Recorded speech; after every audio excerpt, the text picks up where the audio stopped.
Proverbs chapter 22, verse 6. Okay? Ito po ang sinasabi. Train up a child in the way he should go. Even when he is old, he will not depart from it. Okay? Tayo po ay manalangin. Panginoon, samahan mo kami sa aming pag-aaral ng mga salitang ito na sinasabi sa Proverbs, and I pray that this message would give us, Lord God, the understanding na may tuwid yung aming pagkakaunawa sa mga passages na ito. I pray that this would give us hope and proper knowledge as we go on in our Christian life. And also, Lord God, for the kids that we have, for the children that we are going to have, sa mga ilan sa amin na magtitrain ng mga bata, sa ilan sa amin na magkakaroon ng mga anak someday, at sa mga may anak na, I pray that this passage would help us understand the way that the author and the way that the book should be understood. Thank you, Lord. In Jesus' name we pray. Amen. Okay, alam ko na popular ito sa inyo. Yung ilan sa inyo, ginagawa pa itong memory verse. Yung iba sa inyo, ginagawa ito, nilalagay sa ginagawang rep magnet o kaya poster sa bahay. Oo, may nakalagay, di ba? Na train up the child the way it should go. Sa school, yung iba sa inyo ay nilalagay yan sa mga parang sa mga corridors na parang iniisip natin that this is a good promise from the Lord, that if we train a child, he will not depart from the Lord. Yes or no? Yun yung iniisip ng marami sa atin sa passage na yan. Tama ba? This is a good passage na angkinin because kapag ang bata ay na-train natin, lalo na pinalaki nyo sa loob ng church, ay hindi siya mapapariwara ang buhay. Tama po ba? Yun yung iniisip natin? Sorry. Pero marami pong mga lumaki sa loob ng church ang wala sa Panginoon ngayon. Tama? Yes. Paano yun, Pastor? Ibig sabihin, mali. Si King Solomon, doon sa sinabi niya, sa train up a child, the way he should go, so that he will grow up, he will not depart from it. Napakadaling i-memory verse ito eh. Actually, when I was still a young people, isa to sa mga favorite memory verse ko. Kasi sabi ko, someday, when I became a father, I want to be a good father, and I will train my kids, my future kids, yung inisip ko nung binata pa lang ako, I will train my future kids so that they will not depart from it. Okay? Pero as I go on in my Christian life, I met many, even pastors' kids, who are not in the Lord right now. Or even worse, they curse being a pastor's kid. Galit na galit sila, bakit ako naging PK? PK ang tawag namin dyan dati. Bakit ako naging PK? Actually, sa church dati, sa Assemblies of God, merong tinatawag na PK's Association. Okay? May program ang Assemblies of God that the pastor's kids should be taken care of para hindi sila mag-rebel. Kasi, nakikita nila that the PKs, the pastor's kids, mostly are the problem child also of the church. Kasi usually, yung mga PKs, yung mga pastor's kids, sila yung mga magugulo, sila yung mga pasaway, sila yung mga laging gumagawa ng kalokohan sa loob ng church. Okay? Yun yung mga nangyayari before. Okay? I met many of them dun sa PK na yun, lalo na nagtrabaho ko sa Gensil, sa Assemblies of God. Marami akong friends sa kanila. At kilala ko sila, iba sila sa kanila ngayon, mga nasa abroad na, iba nasa missions, and still naka-communicate at natutuwa ako kasi yung iba sa kanila, they are very much faithful kay God sa kanilang ministry. But there are some who are not in the Lord ngayon. And I'm so saddened na lulungkot ako na maisip na bakit nangyayari yun? Bakit ganon? Okay? Samantalang even their parents are always preaching Proverbs chapter 22 verse 6. Lalo na pagka parenting seminar, di ba? Lalo na pagka mayroong mga Sunday school symposiums, pagka may mga DBBS training, lagi yang binabanggit, di ba? Lagi yung binabanggit itong mga train up a child the way he should go so that when he is grown up, he will not depart from it. Memorisado ko itong passage na ito dahil mula pa noon, lagi ko na siya naririnig. Pero this is a thing, mga kapatid. This is not a promise. Ito ay isang bagay na maling unawa ng maraming Christians. We take this passage as a promise. Pero ang reality, sa totoo lang, maraming kabataan ang hindi lumalaki o pagdating ng kanilang pagtanda ay wala sa Panginoon. Okay? Yung mga kilala ko na talagang lumaki sa Sunday school, nag-youth ministry, pero pagdating ng kanilang pagtanda ay wala. Balik pa rin sa dati. Bakit, pastor? Because the reality shows us na hindi naman talaga ganon ang nangyayari sa katotohanan. Okay? Bakit? Sa tingin niyo bakit? Bakit hindi ganon yung nangyayari? Bakit kahit na tinrain pa yung bata from Sunday school, from the youth ministry, bakit nawawala pa rin sila? Ha? Dahil? Hindi sila? Sa atin. Simple lang yung sagot. Diba? Walang pwedeng makadetermine kung sino talaga yung sa atin. Kay God. Dahil kahit na tinrain natin yung isang tao, it doesn't mean that he or she is blessed by God by His grace. Only by grace can we enter. It's only by grace that we can come before God. So, pastor, para saan yung passage ng Proverbs chapter 22 verse 6? Bakit pa yan nilagay? Okay, in order for us to understand Proverbs 22 verse 6, we should understand how the book of the Proverbs works. Kailangan itong maintindihan. Actually, itong tuturo ko sa inyo, part of this preaching is part of the March 15 seminar natin na gagawin. Okay? Nagpapatawag ako sa lahat ng mga kampon. Kasi pinag-text ko lahat ng mga kampon. Tawag ko kasi sa kanila, niloloko sila lahat ng mga kampon. So, pinag-text ko yung mga taga Malabon, mga taga Pampanga, merong taga Pasig, taga Mandaluyong, na probably baka merong pamanggaling ng Makati in case, na lahat ng mga, Taguig pala, bukod sa Makati, lahat ng mga kampon all over the Metro Manila and Pampanga, Bulacan area, ay magsasama-sama sa March 15. Kasama kayo doon. Okay? I-open natin yung seminar. This is Understanding Biblical Genre.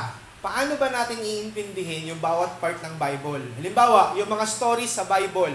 Paano ba natin iniintindi yun? Yung mga stories sa Bible. Yung mga kwento. Ang kwento ba ay iniintindi para makuha lang yung moral lesson? Yan. How about yung mga poetries katulad ng Psalms?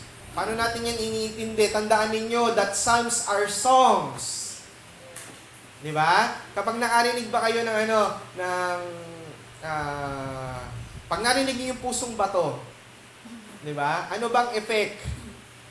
Di ba? Pag narinig niyo yung iba't ibang kanta, Ocean Deep, pag narinig niyo yung mga mga nabuhay noong 80s.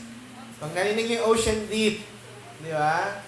Pagka narinig niyo yung mga kanta nila Justin Bieber or nila Christina Aguilera, nila Britney Spears, anong effect niyan?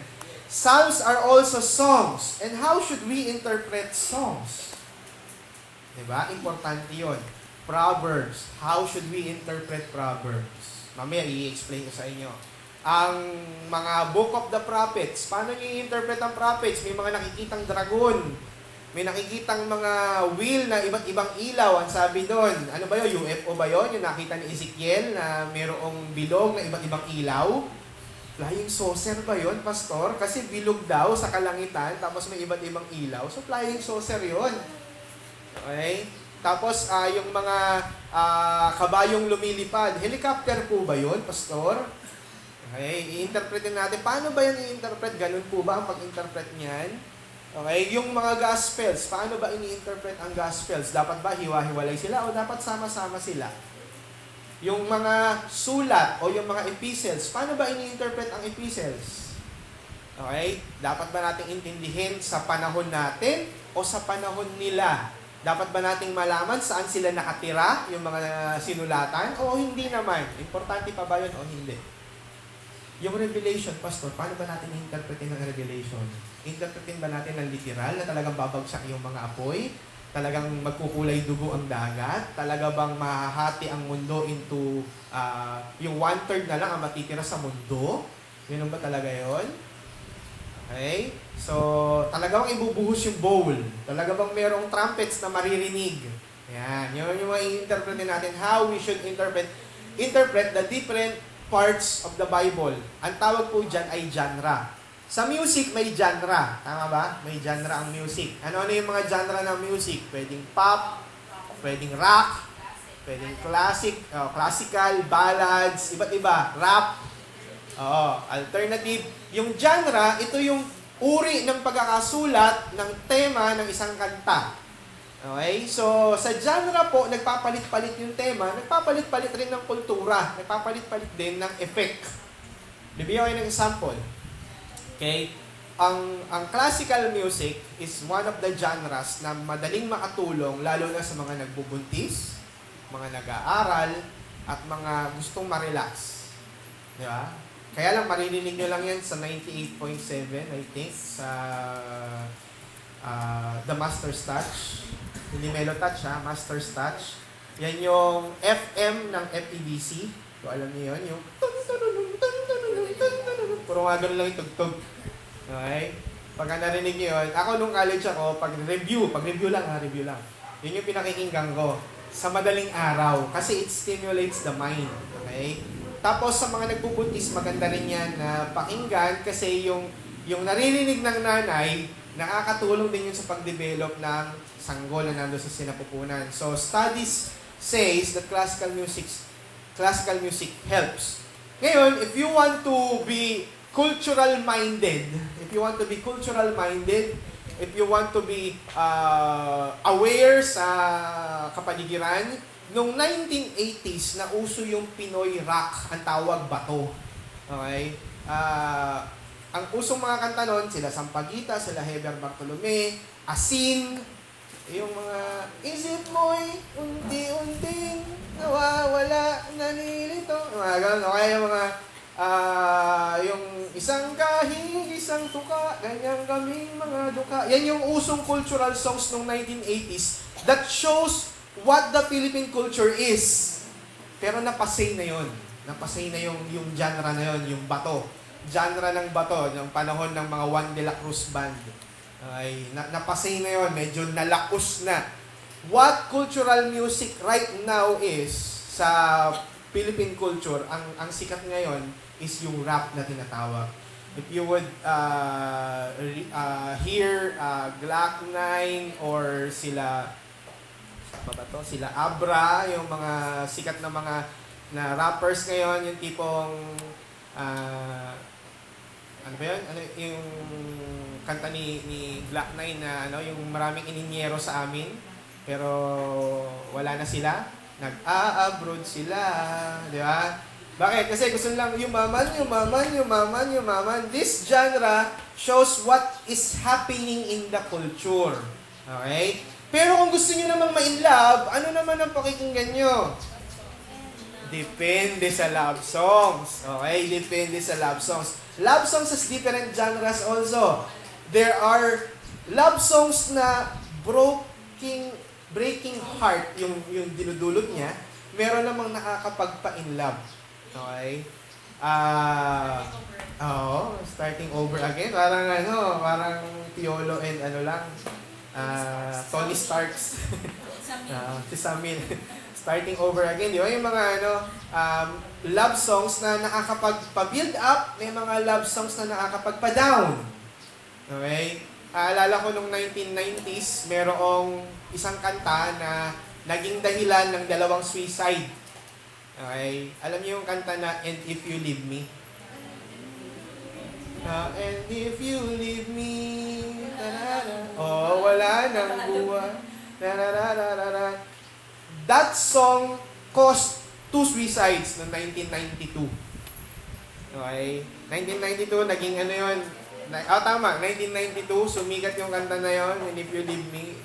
Nag-cause ng 2 suicide dahil nakinig sa ganong love song, broken-hearted, patay. Yun yung genre. Okay? Different genres has different effects. Ganon din sa scriptures. Okay? Ganon din sa scriptures. Different genres shows different cultures nung panahon, nung pagkakasulat niyan. Okay? Katulad, halimbawa, nung tinatawag na apocalyptics. Most of the Many of the prophets wrote in an apocalyptic manner. Katulad ni Daniel, kung saan ang sabi niya, mayroon daw 4 na dragon na lumitaw, mayroon daw isang statue na mayroong 4 materials. Yung isa ay yari sa gold, yung isa ay yari sa steel, yung isa ay yari sa pebbles and stones, yung isa ay yari sa clay. Mga ganon. Anong ibig sabihin nun? Okay? Yun yung apocalyptics. Meron siyang meaning behind. Okay? Tapos bigla raw may lumitaw na isang mountain kung saan naglabas siya ng bato na siyang tumibag dun sa statue, sabi ni Daniel. Yan din yung genre na ginamit ni John pagdating sa Revelation, kaya ang Revelations ay tinatawag ding Apocalypsis. Because it was written in the apocalyptic manner. So kailangan nyo maintindihan yan. Pagka naintindihan ninyo yung genre, mas magiging madali sa inyo yung pag-intindi ng context. Okay? This genre will help us to understand the context. Halimbawa, mga epistles, mga sulat. Importanteng maintindihan natin kung kanino sinulat itong mga sulat na ito. Halimbawa, sinulat yung letters to the Corinthians. Sino ba itong mga Corinthians? Bakit may sinasabi si Paul sa chapter 5 na merong isang lalaki na nakikisama dun sa asawa ng tatay niya? Bakit ganun? Dito niyo maiintindihan how the culture of the Corinthian church evolves. Paano nagwo-work or paano umaandar yung kultura ng panahon ng Korinto. Ibig sabihin, ng panahon ng Korinto, yung sin nila ay rampant na rampant sa loob ng church. Kaya nga sabi ni Paul, maintindihan niyo si Paul doon, sinabi niya, huwag niyong antayin na dumating ako. Dahil pag dumating ako dyan, may daladala akong pamalo. Hahagupitin ko kayo. Ganon kalupit si Paul. Kasi pag binasa lang natin yun, without understanding the genre, bakit sinasabi ni Paul yun? Pastor pa naman siya. Apostol pa naman siya, manghahambalo siya. Sabi ni Paul, sabi niya, huwag niyong antayin. Okay? Because I will come with a whip. Sabi niya gano'n. Yung whip, kung nakakita na kayo ng mga old movies, halimbawa, yung mga nangangabayo, yung mga horse riders, meron silang pamalo dun sa kanilang kabayo, di ba? Ang tawag doon, whip. Isipin niyo yung kapal ng balat ng kabayo. Na kapag hinampas ng napapatakbo yung kabayo, yun yung sinasabi ni Paul na dadaling niya. Whip. Yun yung ipamamalo niya sa mga taga-Korinto. Pero maintindihan nyo rin, nasa Corinthians, bakit yung mga Corinthians ay maraming mga gifts? Akala ko ba gifted? Doon binanggit, di ba, yung different kinds of gifts? Kung natatandaan ninyo. Doon din binanggit yung illustrations of love. Maiintindihan ninyo pagka nalaman ninyo yung genre at nalaman niyo yung context, bakit binanggit doon sa Corinthians 13, why did Paul told them what is love? Bakit ba kailangan sabihin ni Paul sa kanila kung ano yung pag-ibig? Ano sa tingin nyo? Anong hula nyo? Bakit kaya? Kasi wala silang love. hindi lang nagde-define si Paul ng love. But, pinapakita ni Paul, ito yung wala kayo. Okay? Ito yung wala kayo. Love is what? Ano sabi doon? Kind? Ano pa? Patient? Ano pa? Ibig sabihin, Corinthian church is not kind. Corinthian church is not patient.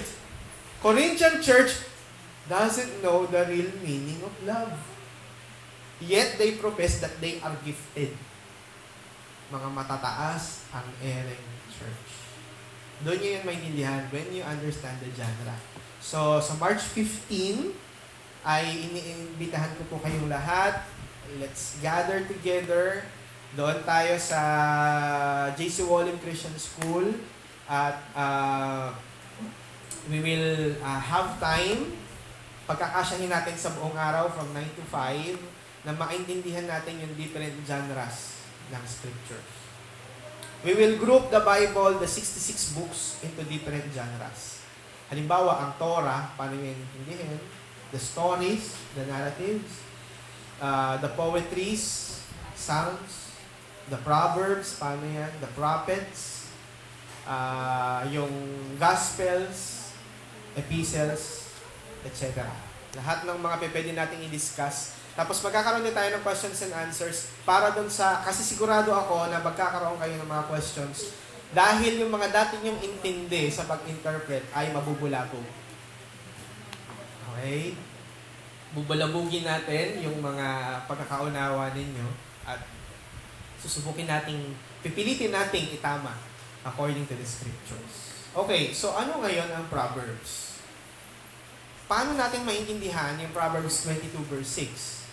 In order for us to understand this passage, we should also understand what the Proverbs is. Ano sa tingin nyo ang Proverbs? Anong klaseng book yan? Kawikaan. O ano nga yung kawikaan? Sayings.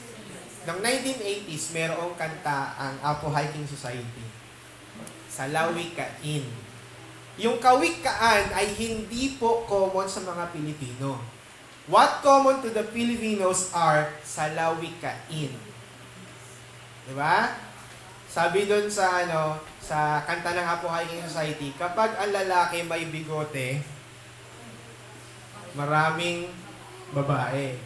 Which is naging salawikain naman talaga yun noon, di ba? May bigote yan. Manyakis yan, di ba? Kaya nga sila Res Cortez, kung mapapansin ninyo, yung mga manyakis na actors noong 1980s, puro may bigote. Di ba? Di ba? Sila Romy Diaz, sila Paquito Diaz, na yung role nila, pagka nakipaghabulan yung babae, hahabulin muna nila doon sa mga disyerto, tapos pag nadapa na yung babae, doon sa may mga putikan, doon na halikan kung ano gagawin, tapos biglang dadating ngayon yung bida. Yeah, yung mga nauso nung natatawa yung mga nasa likod.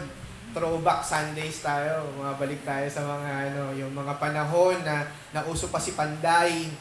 Yeah, yung mga pelikula noon sa mga kabataan ngayon, ganon ka ano bang description doon? Ganon kagaling yung storya dati na lagi munang mauunang tatakbo yung babae, tapos hahabulin ng mga manyakis. Tapos biglang dadating yung hero. Okay, dadating si Fernando po, tapos susuntukin ng sunod-sunod yun.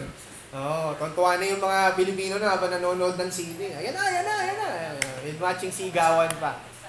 Okay? Yun yung mga salawikain, no? Marami tayong mga salawikain na sumikat dito sa ating kultura sa Pilipinas. Okay? Ang kawikaan po, ang Proverbs, is also salawikain. Para mas madaling nyo maintindihan, I will not use the word kawikaan, but I will use the word salawikain.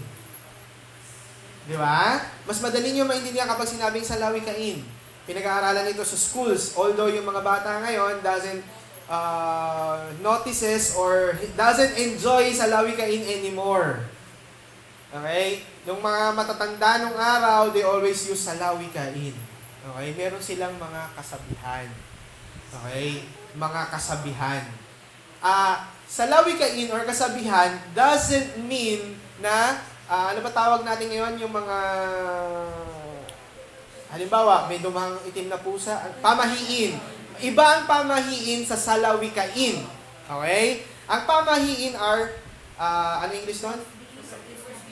Superstitious beliefs. Mayroong religious concept na nakapasok.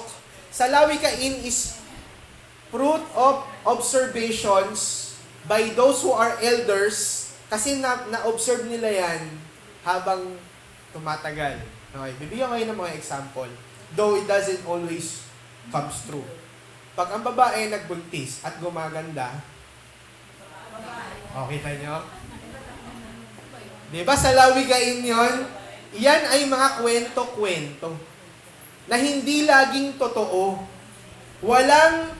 Walang batayang scientific but because of observation. Pero kung tutuusin, why this happens? Kasi kapag ang babae, lalaki yung kanyang hindi. Yeah, the hormones affects those who are pregnant. Iba kasi yung hormones ng lalaki sa babae. Kaya usually, nagkakaroon ng effect ito sa physical appearance ng babae. Kaya ang sabi ng iba, pumapangit daw kapag lalaki, kapag gumaganda ay babae. Pero wala naman talagang eksakto kasi it doesn't work always. Hindi laging ganun yung work. Okay? Ito pa. Bigyan ko pa kayo ng ano. Kapag ikaw ay naambunan, ituloy mo na sa ligo. Kasi, pag hindi mo iniligo yan, sisipunin ka. Pamahiin ba yun? Hindi pamahiin yun. That is kasabihan or salawikain or mga kwento ng mga matatanda because of their observations. Okay? Ano pa? Takpan mo yung bumbunan ng bata. Baka mahamugan. Ito yung mga kasabihan ng mga matatanda. Hindi pamahiin yun. Kasabihan yan na sometimes true, sometimes not. Pero these are Philippine or Filipino proverbs. Nagigets nyo ako? Iba pa yan sa mga kataga. Okay? Or yung mga tinatawag na, balat sibuyas naman yan. Hindi yun sa lawikain. Ano tawag doon? Ano po tayong tawag doon eh? Yung idioms. Thank you. Idiomatic expressions. Okay. Those are Philippine idioms. Yung mga balat sibuyas, balat kalabaw, tingang kawali, di ba? Tingang kawali naman. Yung mga ganon, di ba? Meron pa ako narinig eh. Kapag daw sa probinsya ko narinig to, kapag talpak yung paa, tamad. Alam mo yung lapad? Flat-footed, di ba? Yung ay naku, pag nasinilang yung bata, tamad yan. Bakit? Flat yung paa. Di ba? Yung ganon. Maraming mga kasabihan na observations lang kasi yung nagiging dahilan. And Proverbs is observations of King Solomon. Okay? Huwag niyong isipin that Proverbs are promise or promises. Kaya nga siya Proverbs eh. These are fruits of observations of King Solomon na nakita niya, pinag-aralan niya. Okay? Pero hindi yan promise. Hindi yan promise. Bibigyan ko kayo ng isang matinding example na favorite nyo. Proverbs chapter 3, verses 5 and 6. Favorite nyo yan, di ba? Ang sabi? Trust in the Lord with all your heart and lean not in your understanding. In all your ways, acknowledge Him, and He will make He will make straight your paths. Ba't ganun, pastor? Pinag-pray ko naman sa'yo nung mag-girlfriend, mag-boyfriend pa lang kami. Talaga, I seek your face. Hindi ko siya sinagot hanggat hindi ako nakapag-pray ng 3 araw na walang tulog. Pero bakit ngayon, ganito yung ginagawa niya sa akin? Bakit hindi straight yung paths ko? Because these are not promises. Proverbs is not books of promise, but books of sayings. Kasabihan. Salawikain. Diba? Kasabihan. These are fruits of observations by King Solomon. Okay? Natatandaan ko pa noon nung I was still, I think, elementary. Tapos may friend ng tatay ko na bantay sa plaisdaan. Okay? Ang dami ko natutunan sa kanya noon. Nung nandun kami sa may plaisdaan, madalas kaming, kasi nga bantay siya, so nire-rip niya yung, kumbaga, pagiging bantay, so libre ang bangus, libre yung mga tilapiyang malalaki, mga sugpo. So madalas kami doon, nakikikain kami. Nanay ko kasama namin, nakikikain kami doon sa plaisdaan. Lagi ko pinakikinggan yung mga ano niya, yung mga insights niya. Sabi nung bantay na yon, "Uy, malamig ang hangin, uulan mamaya." Totoo nga.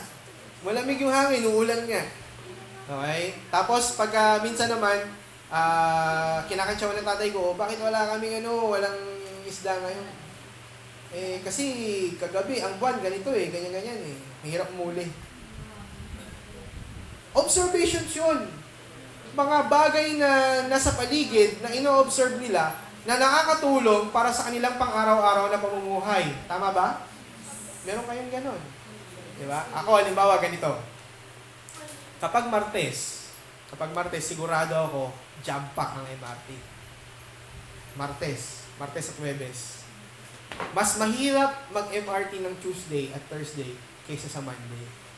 Bakit? Kasi na-observe ko Hindi ko alam bakit ganun. Siguro kasi mas marami nag-iisip na baka magsabay-sabay ng Lunes kaya maaga pumapasok yung mga tao ng Lunes. Okay? Unlike Tuesday, medyo relax na kasi nakalipas na yung Lunes, so nagkakasabay-sabay ng mga alas 8, alas 7:30, saka nagsasabay-sabay yung mga tao sa MRT. That is fruits of my observation. Okay? Kayo rin, sigurado ako meron kayong mga sarili-sarili yung mga observations na nagagamit nyo sa bawat araw. Diba? Halimbawa, sa pagsakay sa jeep, alam nyo na kung saan mas madaling sumakay, saan mas mahirap. Why? Because you already observed it. Mas madaling sumakay ng NLEX sa Trinoma kaysa sa SM North. Bakit? Observe nyo na yan Tested nyo na. Diba? Tested nyo na. Ganon yun.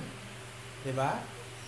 Tapos sasabihin nyo, merong long weekend, uuwi kayong probinsya. Ay, huwag tayong sumabay. Ano gagawin mo? Magpapatiula ka or magpapahuli ka kaysa doon sa simula nung long weekend. Why? Kasi tested nyo na nagsasabay-sabay ng punta or uwi sa probinsya. Traffic, mahirap sa istasyon ng bus, o kaya sa airport. Diba? Tested nyo na Yan yung pwede kayong gumawa ngayon ng sarili ninyong mga kasabihan. Hindi nyo lang alam, pero meron kayong mga ganun. Hindi nyo lang siya ipinuput into writings, pero meron kayong mga observations na nagiging principles nyo in life. Na nakakatulong sa everyday living ninyo. Tama ba? Sabi nung isang kakilala ko, igalang natin ang mga matatanda. Bakit? Because they are full of wisdom. Ang tanong, lahat po ba ng matanda ay wais? Hindi. Hindi Pero, there are lots of elderly na gained their wisdoms because of experiences. Yes or no? Yes. At yun yung mga principles na naipon ni Haring Solomon and he put it into writings and he come up into the book of Proverbs. That's why book of Proverbs should be taken not as book of promise, but a book of saying. Magkaiba ho ba yun? Yes. Kapag sinabi kasi kasabihan, anong ibig sabihin? Pwedeng oo, pwedeng hindi. Pwedeng mangyari, pwedeng hindi. Okay? One, what does the Proverbs is all about? In order for us to understand the context ng Proverbs, let's go to the introduction of the book of Proverbs, which is Proverbs chapter 1.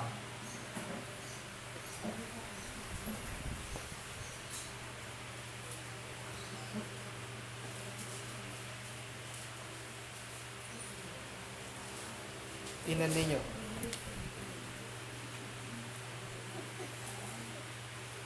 Ang sabi dyan, tingnan nyo nga, saan bang word nagsimula yung verse 1? The Proverbs of Solomon, son of David, king of Israel.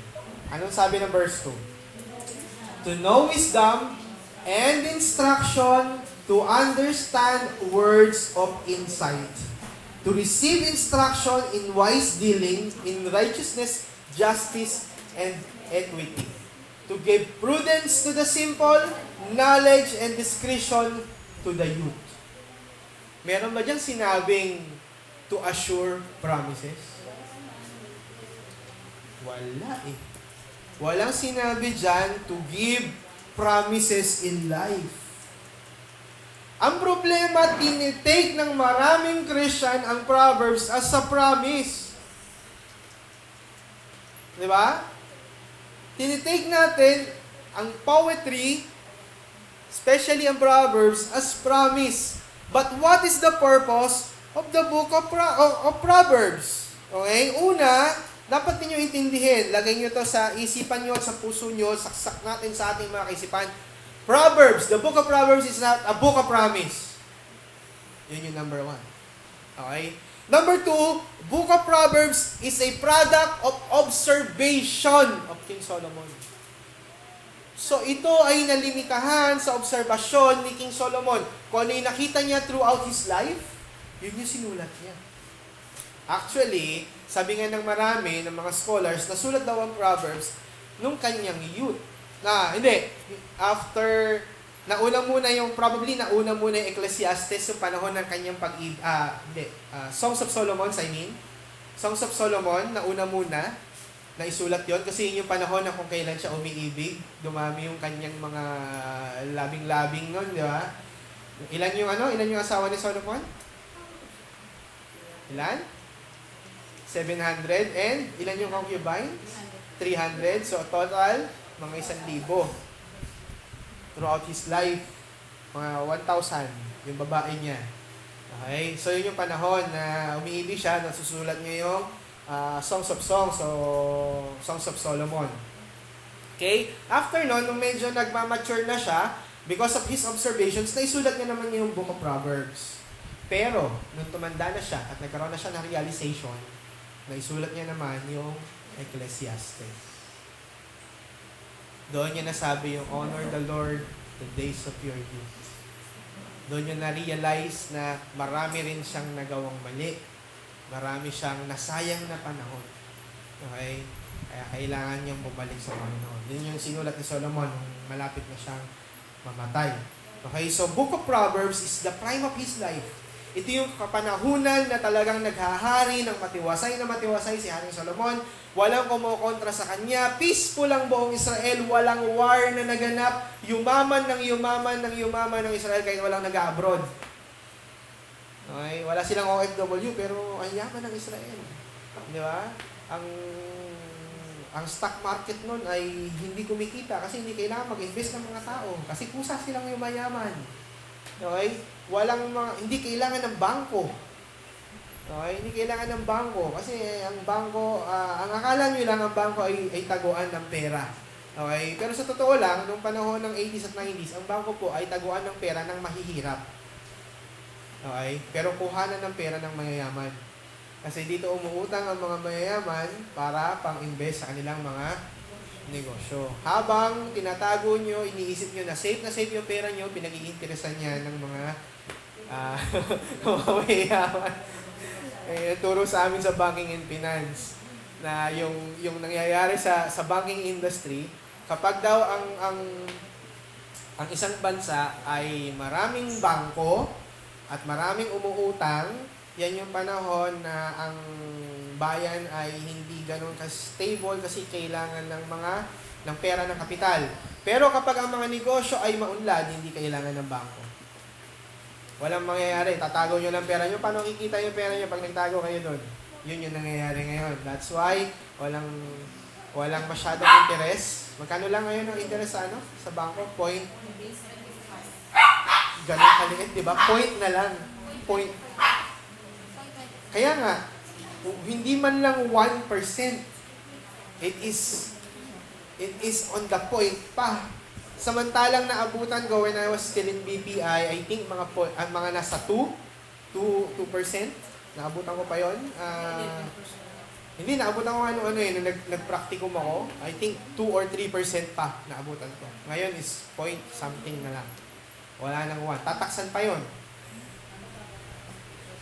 Di ba? Tataksan pa yun. Okay, so iyan yung banking industry. So noong panahon ni Solomon, walang ganon. No need for the banking industry kasi ang merchants are all prosperous at his time. Doon yung panahon kung saan nag-observe. Siguro sa sobrang yaman ni Solomon, okay, wala siyang magawa, mayaman Ang dami naman, hindi niya kailangan paulanan kasi kusang umuunlad because God blessed him and his constituents during his lifetime. Okay? And blessings come and flow and flow and flow and flow. That's why Solomon has lots of his times in writing, in observing, in seeing, di ba? Talagang tinitingnan na lang niya yung paligid niya, overseeing. So, when he has his luxury of time, kayang-kaya niya sumulat ng mga observations din. Kasi he has all his times. Kaya isinilang yung 3 aklat ni Solomon. The Songs of Songs, Proverbs, at ang Ecclesiastes. Okay? At yung Proverbs, the purpose of the book of Proverbs is to show his observations. Okay? So, number 1, it is not a book of promise. Number 2, Proverbs is a product of the observations of King Solomon. So what is this all about? What is this observation all about? Okay. Ito yung mga dahilan kung bakit kailangan basahin ang Book of Proverbs. Number 1, to know wisdom and instruction. Ang Book of Proverbs po ay sinulat to give us instruction for us to be wise in our life. Okay? Kailangan nating maging wise sa ating pamumuhay.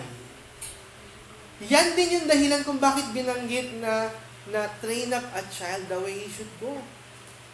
Kailangan nating silang i-train. Yung mga batang yan. You know what? Yung mga training sa akin ng nanay at tatay ko, hanggang ngayon dala-dala ko yun. Okay? Hindi nyo ba napansin? Paano kayo maghugas ng pinggan? Hindi ba kapareho kung paano maghugas ang nanay at tatay nyo? O naiiba kayo? Malamang may ibang nag-train. Iba? Malamang may iba siyang natutunan. Okay? Pero usually, the way you wash your dishes is how your parents did it. Ito na lang. Paano kayo magsaing? Paano kayo magsaing? Ilang beses kayo mag-unab? Hugas. Tagalog kasi unab eh. 2. Oo. Ako rin, 2. Kila Sister Beck, 1 lang. Nakagalitan ako ng biyenan ko pag 2 beses. Kasi nawawala raw yung sustansya. Okay, yun yung kanila. Sa tatay ko naman, hugasan mo yan. Kasi tatay ko galing sa palayan yun eh. Na pamilya nila, agriculture yun eh.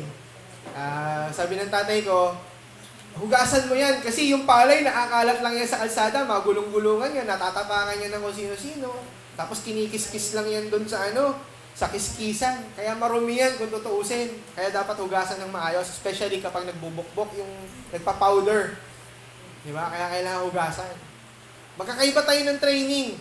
Usually, the way you wash your rice is how your parents do it. Yes. Diba?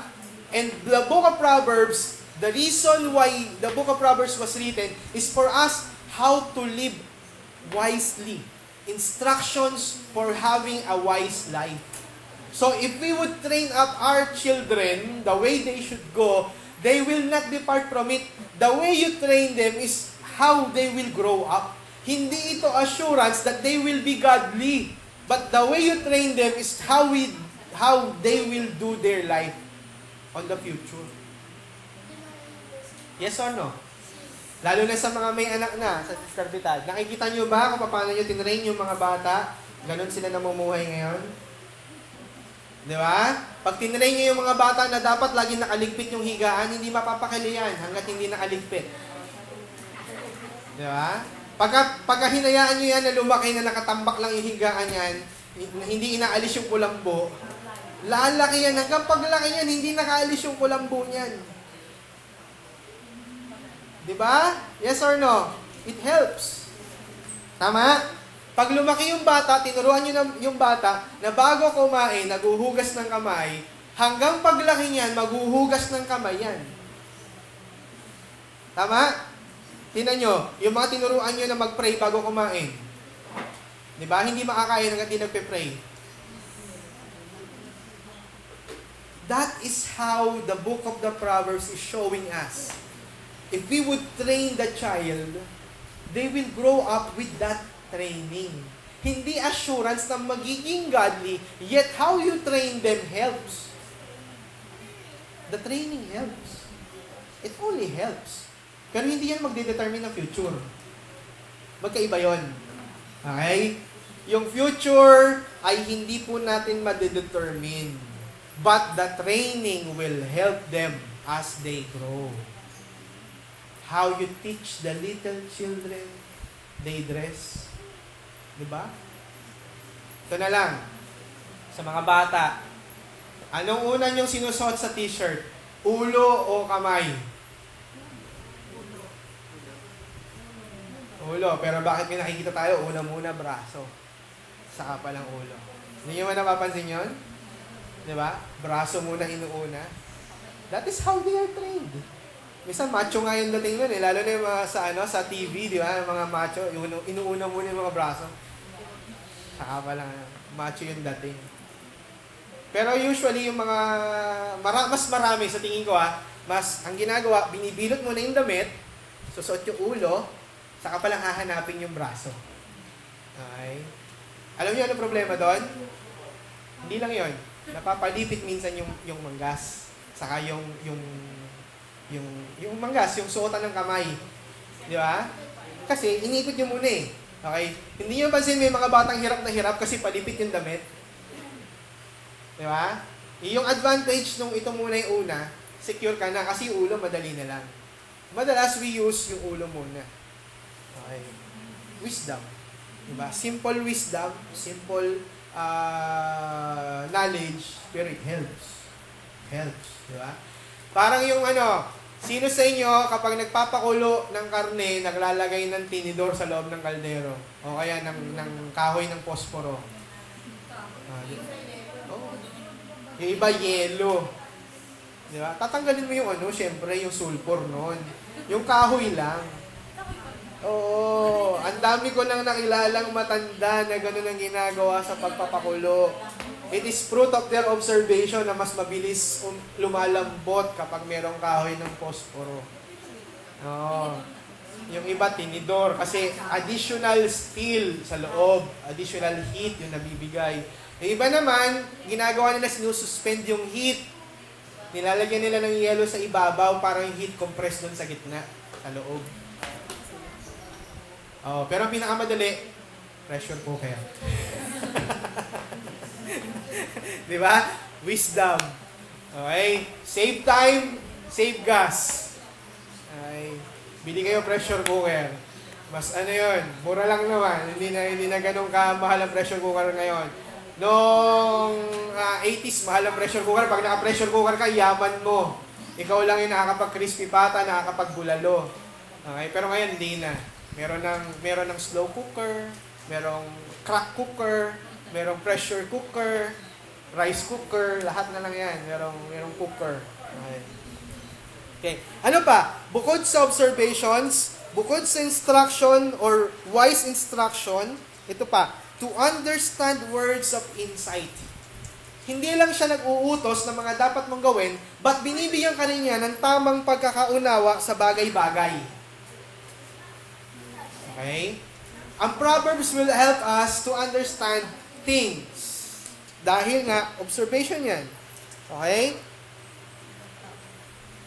Para magkaroon tayo ng wisdom, mas maging wise. In fact, ang wisdom na tinutukoy ni Solomon is not wisdom in life lang per se, but to fear God. Tignan niyo yung verse 7. Fear of the Lord is the beginning of knowledge. Fools despise wisdom and instruction. Para doon sa author ng Proverbs, which is si King Solomon, mas matalino ang isang tao na sumusunod sa instruction ni God kaysa sa hindi. So the book of Proverbs, main ingredient is for us to obey God. Okay? Kaya nga, ganito yun. Yung Proverbs 22:6 is not a promise that our children will be godly, but showing us that Proverbs 22 verse 6 is a sample of obedience before God. Ano ibig sabihin? Ang training ng isang bata ay hindi para maging godly siya someday as a promise. But, ang training ng isang bata ay isang pagsunod sa harapan ng Diyos bilang isang parent. Okay? Gets nyo? Gets nyo? Training ng isang child is not for them to be godly as a promise. Hindi ganon. Hindi nyo sila tinitrain kasi promise siya na magiging godly siya. Hindi. Ang pagtitrain ng bata, kaya natin sinusunod yung Proverbs, kasi ito ay pagsunod natin kay God na maging mabuting magulang. Kaya we should obey Proverbs 22 verse 6. Not because we are claiming a promise, but because we are obeying God. And even to you young people, those who will be father and mother someday, train your child not because you want them to be godly someday as promised. Hindi ganon. Huwag nyo siya i-take as promise. I-take nyo siya as an instruction dahil kailangan nyo maging mabuting magulang sa harapan ng Panginoon. Naintindihan nyo po ako? Okay. So, it is not a promise. It is an observation. It is instruction. It is to gain wisdom. Pang-apat. Pang-lima. Okay? At panghuli, Proverbs leads us in righteous living. Inililid tayo ng Proverbs sa tamang pamumuhay. Hindi lang wise na pamumuhay, but tamang pamumuhay. Pamumuhay na kalugod-lugod sa harapan ng Diyos. Kaya nga ang sabi dito, to receive instruction in wise dealing, verse 3, in righteousness, justice, and equity, to give prudence to the simple. In the book of Proverbs leads us how we should deal in different parts of life with righteousness. Kasi pwede nyo na mai-train yung child ninyo as wise, pero hindi righteous. Di ba? Bibigyan kayo ng example. Ang cleverness could be taken as a wise move. Yes or no? Cleverness. Ano yung cleverness? Pagiging tuso. Okay? Sa termino natin mga Pilipino, mga magugulang. Di ba? Magugulang. Halimbawa, sa basketball, meron tinatawag na, ay, magulang maglaro yan. May gulang. Ano ibig sabihin? Laging nagte-take ng advantage. Di ba? Laging nagte-take ng advantage. Dinadaan sa katawan, dinadaan sa puwersa, sa laki, lahat. Dinadaan sa ganon. Yun yung gulang na tinatawag. Pwede nyo turuan yung mga bata nyo na daanin nila sa gulang ang buhay. Itong advantage. Anak, kung saan may pwedeng sumingit, singit ka doon. Dito tayo na. Ba't tayo dyan, mami, may pila? Dito tayo. Madali dito eh. Diba? Pwede nyo maturuan yung bata ninyo, yung mga anak ninyo, cleverness could be also taken as wise. Bakit natin ginagawa ito? Wise to eh. Di ba? Tinitake natin, lalo na ng mga Pilipino, yung kagulangan as wais. Di ba? Mag-jump car tayo. Bakit? Wais yun eh. Hindi ka na magbabayad. Wais. Cleverness yun. Pero wisdom ba yun? No. Because in the scriptures, what wisdom is, living a righteous life, obeying the Lord. In short, fear God. Diba? So, tinuturuan tayo ng Book of Proverbs in order for us to live in righteousness. So, yung train up a child, the way he should go, is for us to be trained how we will train these little children in righteous living. Though hindi tayo sure sa kanilang future kung magiging godly sila o hindi, but we are training them to live life of righteousness. Sa gayon, kung darating man yung panahon na mapariwala sila, kahit mapariwala sila, hindi pwedeng sabihin ni numan, pinabayaan niyo siya. Di ba? Dumating man yung panahon na nagpariwara itong mga batang ito, someday, kung mawala man sila, hindi man sila sumunod kay God, hindi pwedeng sabihin sa atin, naging pabaya kasi kayong magulang. No. Hindi ganun. Actually, it is painful to the parents when they see their children go astray. Diba? Pag napariwara yung mga anak natin, you will be the first one who will be hurt. Kaya nga, let us do according to what the Proverbs is teaching us. Let us train up our children the way they should go. So that then, when they grow up, they will not depart from it. Okay? Okay po? Okay. Meron ako isang example. Kung nanonood kayo ng mga Shaolin movies, okay, nanonood kayo ng mga Shaolin movies, nakikita niyo yung mga batang kalbo na monks, Shaolin monks, na mayroong 6 na domino dito sa ulo, parang pitcha ng pekwa, yeah, ng domino kasi may 6 na tuldok dyan sa ulo. Okay. Alam niyo ba, as early child, as in baby pa lang sila, na nandun na sila sa monks. Tinitrain na sila as a kid. Iyon yung ancient China. Yung ancient China, noong panahon ng ancient China, yun yung kultura nila. Okay? Yan din yung kultura ng mga samurai at ng mga ninja.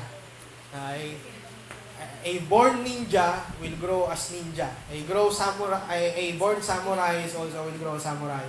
Okay? As early as a baby pa lang sila, tinuturo sa kanila yun. Tinuturo sa kanila.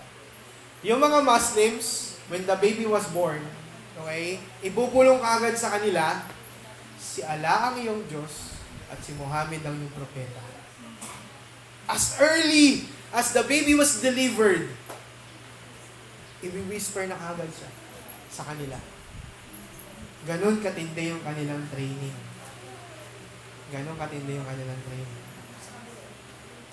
Although, hindi yan absolute, pero what I'm challenging us right now is how we should train up our kids. Okay? Wala accepted dito.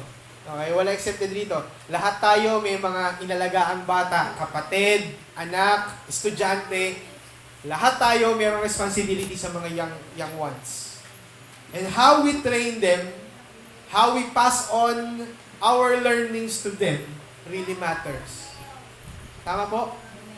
So we should give our best to train them up the way they should go. Okay? Again, this is not a promise, but an observation. This is for the righteous living, for instruction, to gain wisdom, and for us to live in righteousness. Okay po? Sige po. Tayo pong lahat ay tumayo.